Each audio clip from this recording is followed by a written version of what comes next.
Okay, hey, this is Mark coming to you from Baker's Green Acres, and I got a little information to pass on here.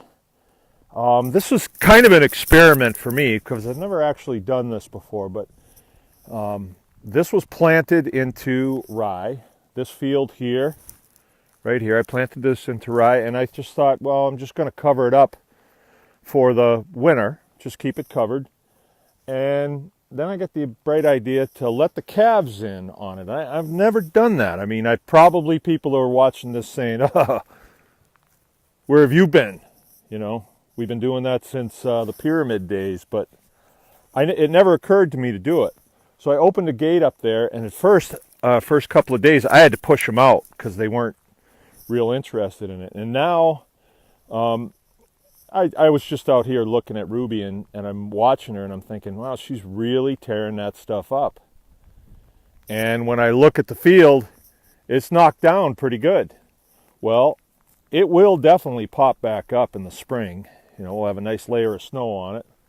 When the snow goes down, the days get warmer, the ground warms up, and this will just poof, push right up. But I'm noticing tremendous results with these calves now. I guess you would have to be me to see that, but you know, she's very healthy. She's got nice fur. She's nice and smooth, which in a dairy breed is critical, that their backs are smooth. You don't want them bony.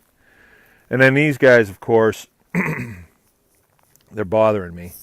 I'm just down here, and they've got to come and see what I'm doing. So they want to be on camera. So there they are. Ike, Mike, and Fawn, I guess. Fawn is really the one in the back. She's the only one that's really got a name. And these guys are they're kind of wild. I mean, they don't like to be touched. But anyway, this has worked out really good.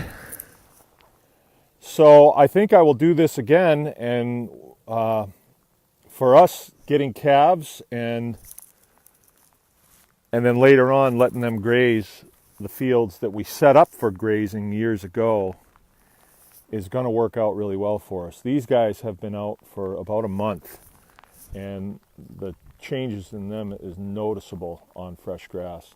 And then I've got a barn full of hay that I put up this summer, and as soon as there's too much snow on the ground, which right now you can tell we're getting sleet right now, but when there's too much snow on the ground that they won't paw through it anymore, then we'll bring them up. They'll be closed in for a couple of months just up in this little corral. They have access to the inside of the barn, and that's kind of good for me because then I have them in a small space, and I can collect their manure for my composting operation. So I don't think the calves will go too long. As soon as this is covered up, I don't know as they'll dig down through it. We'll see. But I have this whole field over here that I haven't had anything on yet. I am debating whether to let these guys on it, but I still have plenty out there, so I don't know. I think I might just let this get tall. You can see quite a bit of what we call buttonweed came up. I don't know if you can see it now with my camera all wet, but rye will come up almost 36 inches. So it would definitely choke that stuff out, and I would like to see that stuff choked out. I don't like it too much. But I'll just finish up real quick by letting you watch Ruby take a big mouthful of that ryegrass. And I will tell you, it's normal when you put them in there and they haven't experienced it, they do get they get the scoots. So she had them for a little while. But she does have dry hay up there as well. And so they kind of limit their intake. They do a little of this and a little of that. Yeah, but she's weaned. She's not on milk anymore. She's totally on grass, so this is great. Okay, anyone can farm.